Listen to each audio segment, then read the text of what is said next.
Hi there. Have you ever wondered how you can take a traditional embroidery design and convert it to a long arm format and then stitch it out on your long arm? Those of us that have hoop envy on our embroidery machines and we would like to put something out stitch something out that's larger, but we have a long arm, we can actually do that. And I'm going to jump on here and show you how. It does require you having a software such as Art and Stitch or Pro Stitcher Designer.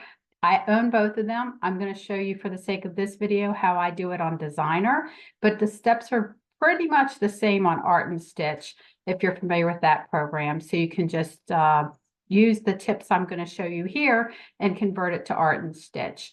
So what exactly am I talking about? Here's an example of a pillow that is from an embroidery design that I wanted larger. It's one of these that has the envelope backing. I get the pillow forms from Walmart or Amazon or Hobby Lobby, Joann's before they went out of business.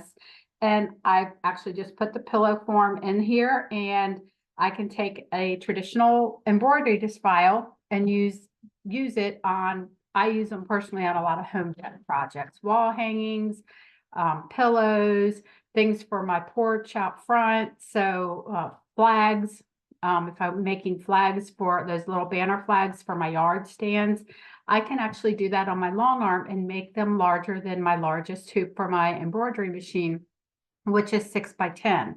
If you have a larger machine and it fits your embroidery machines, that's great, but not all of us do. So I'm going to jump on here and I'm going to use this example for this pillow form. Oh, got it upside down. Sorry, guys. For this pumpkin, and I'm going to show you exactly step by step how I did that. I'm going to do this in two parts. I'm going to show you what I did on Designer, and then I'm going to show you how I brought that into my long arm and set it up there so that I could actually stitch it out. So I'm going to start now by sharing my screen, and I'm going to share Designer so that you can follow along. So here I am in Designer, and you can see that I have a blank screen. Your digitizing software Designer can actually read embroidery files. So I'm going to move this out of the way down here so that you can see what I'm doing. And I'm going to open up my pumpkin. So I have it out here in a file. I have my embroidery files out here that say embroidery on the long arm, and then this one is pumpkin. I have a baby lock, so my format is a PES.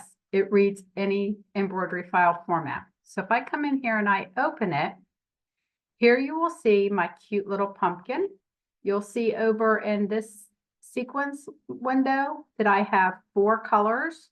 I'm going to tell you, when you start this, do with the smaller number of colors just to make sure that you understand and you perfect the process before you do something that has extensive colors. This process is the same, but this will just make your life a whole lot easier. So first thing I'm going to do is I'm going to come in here, I'm going to select all items, and I'm going to use this little cog here, and I'm going to rotate it. I am very visual, and I like to have my things in the manner in which they visually will appear to me. So I've now made this so that it's visually straight to me. When I can come over here, I can see that the size of this design is 7.73 by 6.83.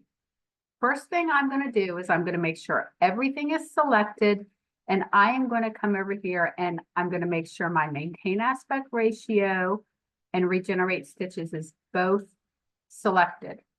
I also like to come in here and move this to my 0 point. I don't have to, but I prefer it that way.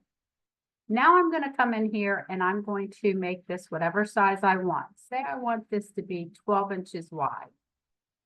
Now it will automatically calculate what the height is. So now I have a 12 by 10.6. All I have to do, it's very easy, is come in here and make sure that I have all items selected. And I'm going to come in here and say File, and I'm going to say Save As. And the first thing I do is I come in here and I say, I want this to be, I have a Handi quilter, so I want it to be a Handi quilter. And then I'm going to name it Pumpkin. because this is my entire design. This is all of the colors, everything that I want to be included here. Then I come over here and I get just the first color. And I will come in here and I will say File, Save As. And I like to number them in the color sequence order in which I want them to stitch out. And I use that number in my naming convention. So I'm going to come in here, pumpkin 1. Then I'm going to if you see this little checkbox here that says selection only, I want to make sure that that is selected. By checking that, it's only going to save whatever is highlighted. So color 1. So now when I save this, I'm going to have the first color. Then I come down here and I select color 2, and I make sure that it's the only thing selected. In this case, it's these 2 little flowers. So I'm going to come down here and I'm going to do the same thing. And I'm going to say Save As. And I'm going to say I want an HQV file again. And I'm going to say pumpkin 2. And I'm going to selection only. And I'm going to say Save. It says that it already exists because, guys, I've already stitched this out, but I'm updating everything here. So now I'm going to come in and I'm going to do number 3. Number 3 are these flowers. So I'm going to come in and I'm going to say File, Save As, again, making sure selection only. And then I'm doing it in my format, which is a Handi quilter. So I'm doing the vector file. And this is the 3rd color. So I'm going to save it. Now I'm going to come in here and do the same thing for my 4th color. Making sure that I do the selection only.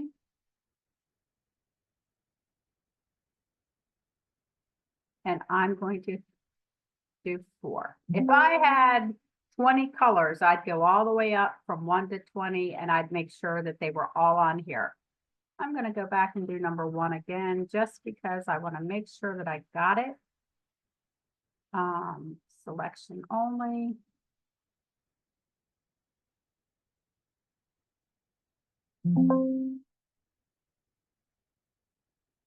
Okay, so that's all I have to do.